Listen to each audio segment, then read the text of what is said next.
মানবতা বিরোধী অপরাধে ঐতিহাসিক রায়, আইনের ঊর্ধ্বে কেউ নয় বললেন ডক্টর মোহাম্মদ ইউনূস। শুধু বিচার নয়, রাষ্ট্র নাগরিক আস্থা পুনর্গঠনই এখন মূল চ্যালেঞ্জ। আবু সাইদ হত্যা মামলায় 15তম দিনের সাক্ষ্য গ্রহণ আজ। সাবেক ভিসি সহ 30 আসামির বিরুদ্ধে ট্রাইব্যুনালে জবানবন্দি।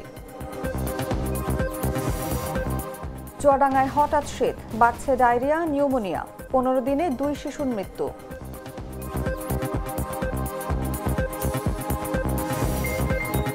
স্বাধীন ফিলিস্তিন রাষ্ট্র না হলে ইসরায়েলের সঙ্গে সম্পর্ক নয়, অটল সৌদি আরব।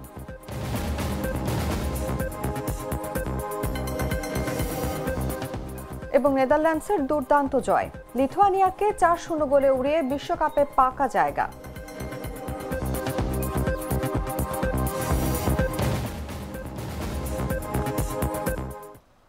এতক্ষণ শুনছিলেন সংবাদ শিরোনাম।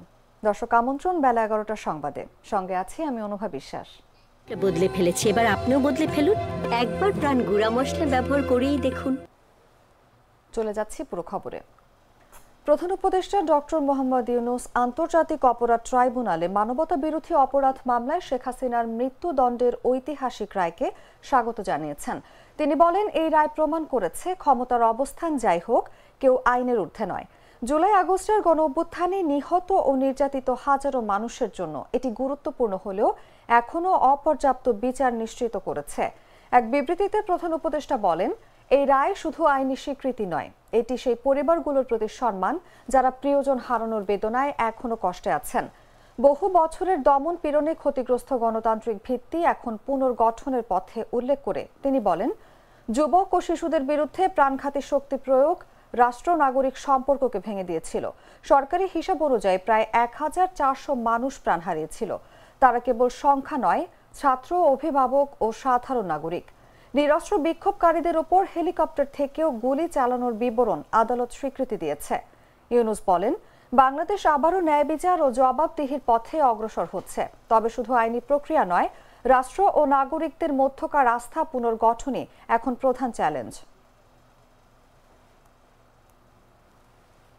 মানবতা বিরোধী অপরাধে আন্তর্জাতিক অপরাধ ট্রাইব্যুনালে মৃত্যুদণ্ডপ্রাপ্ত পলাতক আসামি সাবেক প্রধানমন্ত্রী শেখ হাসিনা ও সাবেক স্বরাষ্ট্রমন্ত্রী আসাদুজ্জামান খান কামালকে বাংলাদেশ সরকারের কাছে হস্তান্তরে ভারতের প্রতি আহ্বান জানিয়েছে পররাষ্ট্র মন্ত্রণালয়। এক বিবৃতিতে বলা হয়, আন্তর্জাতিক অপরাধ ট্রাইব্যুনালের আজকের রায়ে পলাতক আসামি শেখ হাসিনা ও আসাদুজ্জামান খান কামাল জুলাই হত্যাকাণ্ডের জন্য অপরাধী সাব্যস্ত হয়েছেন এবং দণ্ডপ্রাপ্ত হয়েছেন। মানবতা বিরোধী অপরাধে দণ্ডপ্রাপ্ত এই ব্যক্তিদের দ্বিতীয় কোনো দেশ আশ্রয় দিলে তা হবে অত্যন্ত অবন্ধু সুলভ আচরণ এবং ন্যায় বিচারের প্রতি অবজ্ঞা শামিল। বিবৃতিতে আরও বলা হয়, আমরা ভারত সরকারের প্রতি আহ্বান জানাই, তারা যেন অনতিবিলম্বে দণ্ডপ্রাপ্ত এই দুই ব্যক্তিকে বাংলাদেশ কর্তৃপক্ষের কাছে হস্তান্তর করেন। দুই দেশের মধ্যে বিরাজমান প্রত্যর্পণ চুক্তি অনুসারে এটি ভারতের জন্য অবশ্য পালনীয় দায়িত্বও বটে।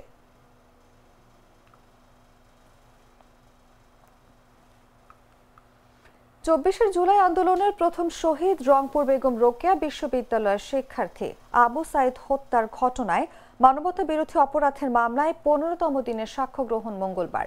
এই মামলায় সাবেক ভিসি হাসিবুর রশিদ সহ 30 জনকে আসামি করা হয়েছে। আন্তর্জাতিক অপরাধ ট্রাইব্যুনাল 2 এর চেয়ারম্যান বিচারপতি নজরুল ইসলাম চৌধুরীর নেতৃত্বাধীন 3 সদস্যের বিচারিক প্যানেলে এই সাক্ষ্য গ্রহণ পেশ হবে। অন্য 2 সদস্য হলেন অবসরপ্রাপ্ত জেলা ও দায়রা জজ মোহাম্মদ মঞ্জুরুল বাসিদ এবং জেলা ও দায়রা জজ নূর মোহাম্মদ শাহরিয়ার কবির। ট্রাইব্যুনালে আজ 2 জন সাক্ষীর জবানবন্দি নেওয়ার কথা রয়েছে। গত 16 নভেম্বর সাক্ষ্য দেন মিঠাপুকুর থানার ওসি মোহাম্মদ নূরে আলম সিদ্দিক। 17 নম্বর সাক্ষী হিসেবে তিনি গত বছর 16 জুলাইয়ের পুরো বর্ণনা তুলে ধরেন। পরে তাকে জেরা করেন পলাতক 24 জনের পক্ষে রাষ্ট্রনিযুক্ত সহ উপস্থিত আসামিদের আইনজীবীরা। ট্রাইব্যুনালে প্রসিকিউশনের পক্ষে শুনানি করেন প্রসিকিউটর মিজানুল ইসলাম। সঙ্গে ছিলেন প্রসিকিউটর আব্দুস সোবহান তরফদার, মইনুল করিম, সাইমুম রেজা তালুকদার, আব্দুস সাত্তার পালওয়ান সহ অন্যান্যরা।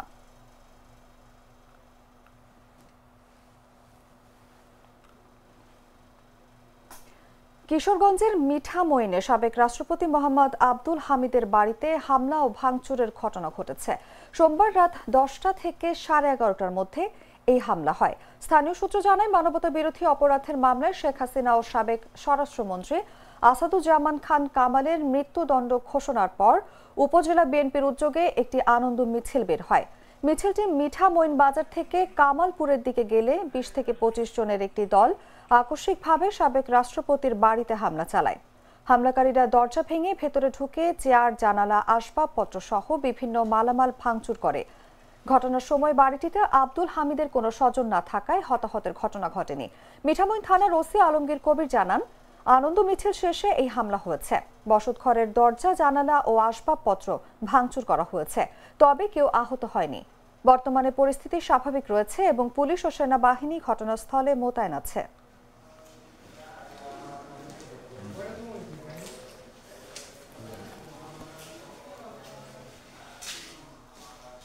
গ্লিটারের টুইন লেমন ও অ্যান্টিব্যাকটেরিয়াল ফর্মুলা বাসনকে চকচকে জীবাণুমুক্ত করে আমাদের দেয় গ্লিটার গ্যারান্টি। ইসলামী ছাত্র শিবিরের কেন্দ্রীয় সভাপতি জাহিদুল ইসলাম বলেছেন, শেখ হাসিনাকে একবার ফাঁসি দিলে যথেষ্ট মনে করি না। তাকে হাজারবার ফাঁসি দিলেও এতগুলো গণহত্যার বিচার সুষ্ঠু হবে না। সোমবার ভোলা জেলা পরিষদ হলরুমে ছাত্র শিবিরের ভোলা শহর উপশাখা প্রতিনিধি সমাবেশে প্রধান অতিথির বক্তব্যে তিনি একথা বলেন। শিবির সভাপতি বলেন, শেখ হাসিনা গণহত্যা করে ভারতে পালিয়ে আছেন। এই গণহত্যাকারীকে যারা আশ্রয় দিয়েছেন তারা আমাদের বন্ধু দেশ হতে পারে না। এ সময় তিনি বলেন, ভবিষ্যতে কেউ হাসিনা হয়ে উঠতে চাইবেন না। হাসিনার পরিণতি থেকে শিক্ষা নিন। আমরা একটি ফ্যাসিবাদ মুক্ত রাজনীতি চাই। আমরা আশা করছি সরকার দ্রুত হাসিনাকে ফেরত এনে তিনি সহ গণহত্যার সঙ্গে জড়িত সবার ফাঁসির রায় কার্যকর করবে। খুনি হাসিনাকে শুধুমাত্র একবার ফাঁসি দিলে যথেষ্ট মনে করি না, বরং তাকে যদি হাজারবার ফাঁসি দেওয়া হয় তারপরেও এই এতগুলো গণহত্যার বিচার সুষ্ঠুভাবে হবে বলে মনে হয়। কিন্তু সে তো পালিয়ে বসে আছে আরেক জায়গায় গিয়ে, এটা সে রাষ্ট্রকে আমরা বলতে চাই, যারা আমাদের দেশের এই গণহত্যাকারী খুনিকে আশ্রয় দেয় তারা কখনো আমাদের বন্ধু হতে পারে না। যারা আমাদের দেশে ফেলানিকে হত্যা করে, কথায় কথায় আমাদের দেশের বর্ডারগুলোতে গুলি চালায়, আমাদের দেশে মানুষকে হত্যা করে, তারা কখনো আমাদের বন্ধু হতে পারে না। তাদেরকে আমরা স্পষ্ট বলবো, প্রতিবেশীর সাথে প্রতিবেশীর আচরণ করবেন, প্রভুত্ব এবং দাদাগিরির আচরণ করতে আসবেন না। খুনি হাসিনাকে দ্রুত বাংলাদেশে ফিরিয়ে দিবেন এবং বাংলাদেশের সাধারণ মানুষের সামনে প্রকাশ্যে তার ফাঁসি কার্যকর করা হবে। চুয়াডাঙ্গায় হঠাৎ আবহাওয়া পরিবর্তনে বেড়ে গেছে শীতজনিত রোগের প্রকোপ। দিনে গরম, রাতে তীব্র ঠান্ডা। তাপমাত্রার এই অস্থিরতায় সবচেয়ে বেশি আক্রান্ত হচ্ছে শিশুরা। সদর হাসপাতালে শিশু ও ডায়রিয়া ওয়ার্ডে রোগীর চাপ বাড়ছে প্রতিদিনই। গত 16 দিনে হাসপাতালে ভর্তি হয়েছেন 548 জন। এর মধ্যে শিশু ওয়ার্ডেই 363 জন রোগী, যাদের বেশিরভাগই নিউমোনিয়ায় আক্রান্ত। ডায়রিয়া ওয়ার্ডে ভর্তি হয়েছেন 185 জন নারী, শিশু ও বয়োবৃদ্ধ। রোটা ভাইরাসের কারণে ডায়রিয়ার প্রকোপও কয়েক গুণ বেড়ে গেছে বলে জানিয়েছেন চিকিৎসকরা।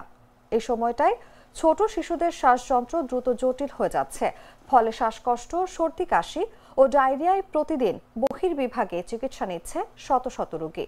গত 16 দিনে নিউমোনিয়ায় আক্রান্ত হয়ে 2 নবজাতকের মৃত্যুর তথ্য দিয়েছে হাসপাতাল। অভিভাবকদের উদ্বেগ বাড়ছে। অনেকেই বলছেন, হঠাৎ সর্দি, জ্বর থেকে শ্বাসকষ্ট শুরু হওয়ায় দ্রুত হাসপাতালে ছুটে আসতে হচ্ছে।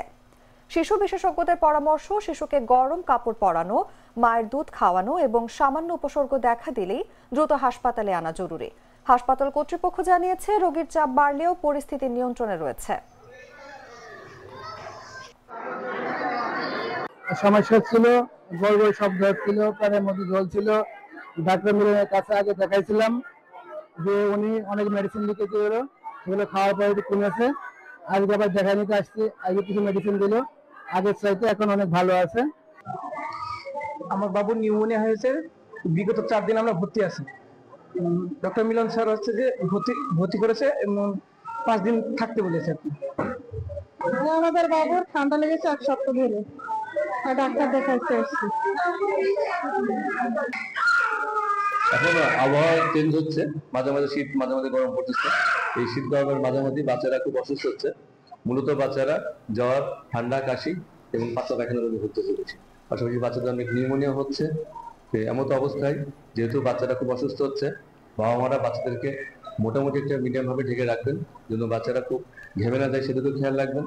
আবার শীতের সময় বিএনপির চেয়ারপারসন বেগম খালেদা জিয়ার উপদেষ্টা আবুল খায়ের ভূঁইয়া বলেছেন, শেখ হাসিনা ক্ষমতায় থেকে জোর করে অনেক আইন করেছেন, কিন্তু জনতার জোয়ারে সব ভেসে গেছে। তার রায় কার্যকর করার জন্য এদেশের জনগণ অধীর আগ্রহে অপেক্ষা করছে। সোমবার লক্ষ্মীপুরের রায়পুর পৌরসভার মধুপুর মাদ্রাসা মাঠে আয়োজিত বিএনপির যৌথ সভায় তিনি এসব কথা বলেন। আবুল খায়ের ভূঁইয়া বলেন, আন্তর্জাতিক অপরাধ ট্রাইব্যুনালে হাসিনার বিরুদ্ধে একটি রায় হয়েছে। বিগত দিনে হাসিনা ও তার দোসররা অবৈধভাবে দেশের ছাত্র আন্দোলনের সময় হেলিকপ্টারে বসে গুলি করে মায়ের কোলের সন্তানকে হত্যা করেছে।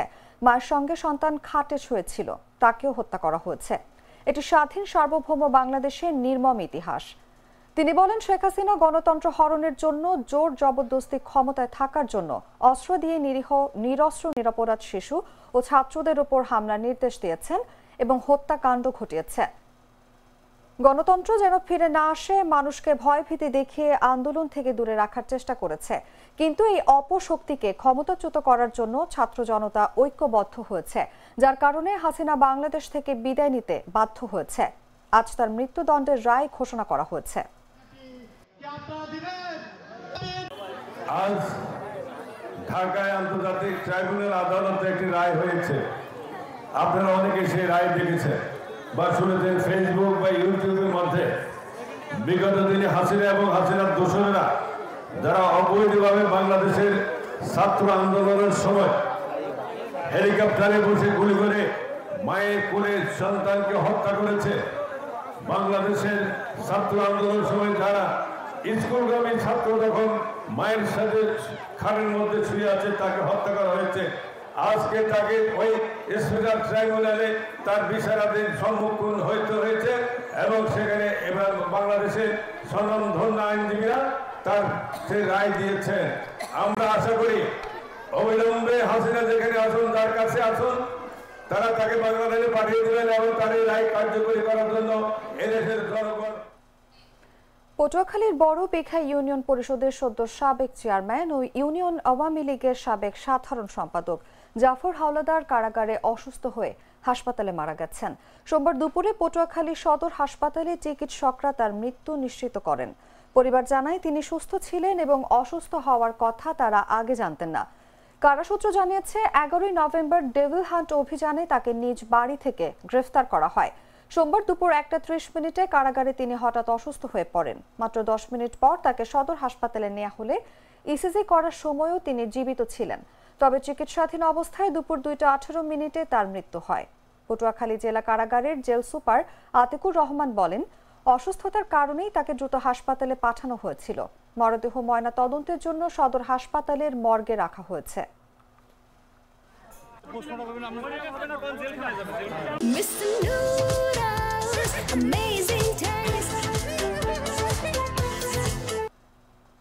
জানাবো আন্তর্জাতিক সংবাদ।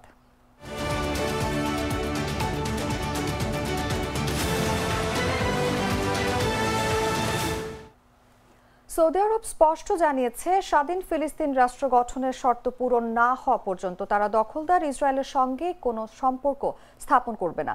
ফিলিস্তিনের প্রেসিডেন্ট মাহমুদ আব্বাসের ঘনিষ্ঠ এক কর্মকর্তা ইসরায়েলি সংবাদ মাধ্যম টাইমস অব ইসরায়েলকে জানায়, অভ্যন্তরীণ বৈঠকে সৌদি আরব ফিলিস্তিন অথরিটিকে এই আশ্বাস দিয়েছে। তিনি বলেন, সৌদি আরব 1967 সালের সীমানা অনুযায়ী ফিলিস্তিন রাষ্ট্র গঠনের বিষয়ে অটল এবং ফিলিস্তিনকে কখনোই ত্যাগ করবে না। ফিলিস্তিন রাষ্ট্র প্রতিষ্ঠার মাধ্যমে ইসরায়েলের সঙ্গে সম্পর্ক স্বাভাবিক হতে পারে বলেও জানিয়েছে তারা। এরই মধ্যে মঙ্গলবার প্রেসিডেন্ট ডোনাল্ড ট্রাম্পের সঙ্গে বৈঠকে বসবেন সৌদি ক্রাউন প্রিন্স মোহাম্মদ বিন সালমান, যেখানে ইসরায়েলের সঙ্গে সম্পর্ক স্থাপনে চাপ বাড়তে পারে বলে ধারণা করা হচ্ছে। তবে ফিলিস্তিন পক্ষ বিশ্বাস করে, সৌদি আরব অবস্থান পরিবর্তন করবে না। গাজায় হামাসের নিয়ন্ত্রণ প্রসঙ্গে সেই কর্মকর্তা জানান, তারা হামাসের কোনো নিয়ন্ত্রণ মানবেন না এবং অস্ত্র সমর্পণের আহ্বান জানানো হলেও হামাস তা প্রত্যাখ্যান করেছে।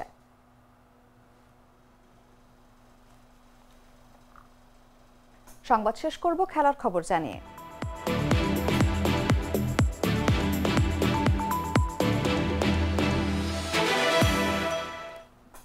2 মাস আগে লিথুয়ানিয়ার মাঠে প্রবল চাপের মুখে পড়েও 5 গোলের থ্রিলার জিতেছিল নেদারল্যান্ডস। আমস্টারডামে তাদের পাত্তাই দিল না ডাচরা। সোমবার লিথুয়ানিয়াকে 4-0 গোলে হারিয়ে বিশ্বকাপের টিকিট কেটেছে রোনাল্ড কোমানের দল। বিশ্বকাপ নিশ্চিত করতে 1 পয়েন্ট পেলেই হতো, তবে তারা জয়ের জন্য খেলেছে।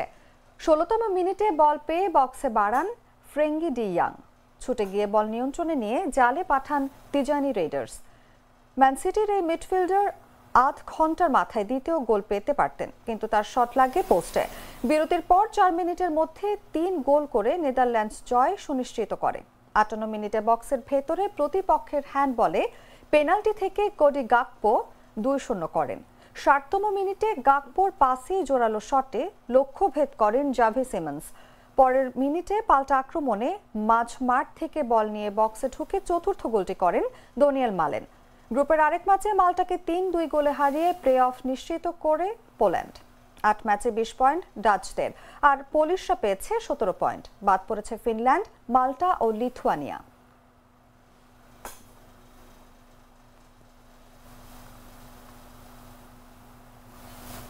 সংবাদ শেষ করার আগে শিরোনামগুলো জানিয়ে দিচ্ছি আরো একবার।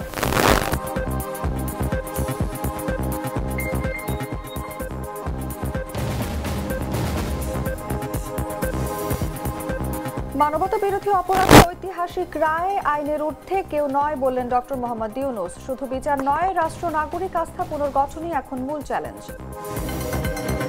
আবু সাইদ হত্যা মামলায় 15তম দিনের সাক্ষ্য গ্রহণ আজ। সাবেক ভিসি সহ 30 আসামির বিরুদ্ধে ট্রাইব্যুনালে জবানবন্দি। চুয়াডাঙ্গায় হঠাৎ শীত, বাড়ছে ডায়রিয়া, নিউমোনিয়া। 15 দিনে 2 শিশুর মৃত্যু।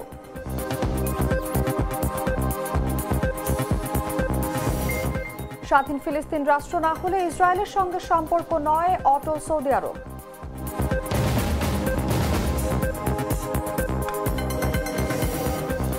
এবং নেদারল্যান্ডসের দুর্দান্ত জয়, লিথুয়ানিয়াকে 4-0 গোলে উড়িয়ে বিশ্বকাপে পাকা জায়গা।